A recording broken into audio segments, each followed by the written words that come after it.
Salut tout le monde, c'est Robin de la Bible du VTC, j'espère que vous allez bien et bienvenue dans cette nouvelle vidéo.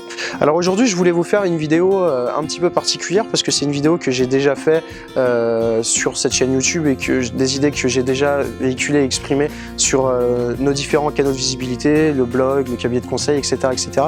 Mais j'avais envie de la refaire pour que ça soit beaucoup plus concis, beaucoup plus carré et que j'aille droit au but. Alors il y a de plus en plus de VTC qui se posent la question, est-ce que je dois aller en statut auto-entrepreneur ou est-ce que je dois aller en statut société? Donc ça peut être une SAS si vous êtes plusieurs, une SASU si vous êtes seul, une SARL, une URL, etc. etc. Donc là c'est un peu la confrontation entre la micro-entreprise, l'auto-entrepreneuriat et la société.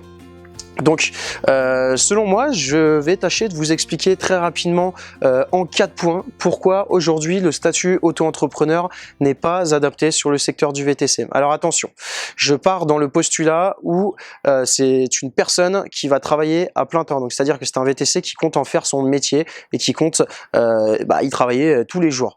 Pour moi, le statut auto-entrepreneur peut être effectivement adapté dans le sens où c'est complémentaire à une autre activité, où c'est tout simplement, ça se lie à une activité de salariat ou autre. Si c'est une activité de plein temps, le statut auto-entrepreneur n'est en aucun cas adapté pour 4 raisons principales. La première, c'est que vous n'êtes pas assujetti à la TVA avec le statut auto-entrepreneur. Ce qui veut dire que déjà d'entrée de jeu, vous allez pouvoir vous asseoir sur 20% de toutes les charges de société que vous aurez durant toute la vie de votre société, à commencer par le premier investissement qui n'est pas des moindres et qui n'est absolument pas non négligeable, l'acquisition du véhicule, où vous allez pouvoir vous asseoir potentiellement entre 2000 et 5000 euros de TVA. Déjà, de base, si vous comptez travailler sur le secteur du VTC à plein temps, c'est une grosse erreur selon moi de ne pas pouvoir récupérer cette TVA sur ce premier investissement qui finalement sera le plus gros dans les mois, voire les prochaines années. Le deuxième facteur qui fait tout simplement que je recommande pas le statut auto-entrepreneur à plein temps, c'est tout simplement que vous êtes imposé sur le chiffre d'affaires, d'accord? Il faut savoir que ça n'est absolument pas adapté. Contrairement à une société où vous êtes imposé sur les bénéfices, c'est-à-dire que vous pouvez vous reverser de l'argent, vous pouvez ne laisser aucun bénéfice simplement en optimisant vos différentes stratégies pour ne pas payer d'impôt sur les bénéfices, mais finalement récupérer un maximum d'argent. Donc ça, si vous voulez en savoir un petit peu plus, n'hésitez pas à nous contacter. Notre cabinet d'expertise comptable se fera un plaisir de vous accompagner à ce niveau-là. Il n'y a pas de problème, c'est ce qu'on fait avec des centaines de clients aujourd'hui.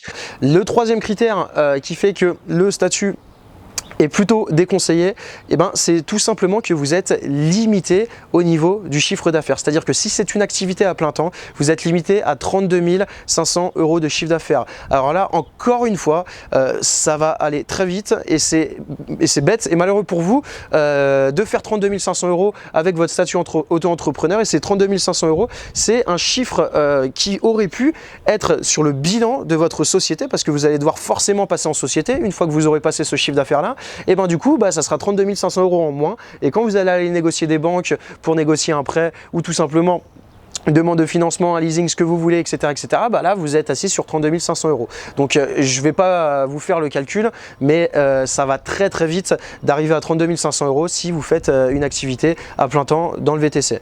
Enfin, le quatrième critère qui fait que tout simplement, je décommande et je déconseille le statut auto-entrepreneur ou micro-entreprise, c'est tout simplement que vous êtes affilié au RSI. Je ne sais pas si pour un grand nombre d'entre vous, vous avez eu des échos concernant cet organisme. Emmanuel Macron, donc le nouveau président de la République, veut totalement réformer le RSI, voire veut le supprimer, parce qu'il y a énormément de problèmes au niveau de tous les cotisants qui font partie du régime social des indépendants et qui se font matraquer par les charges.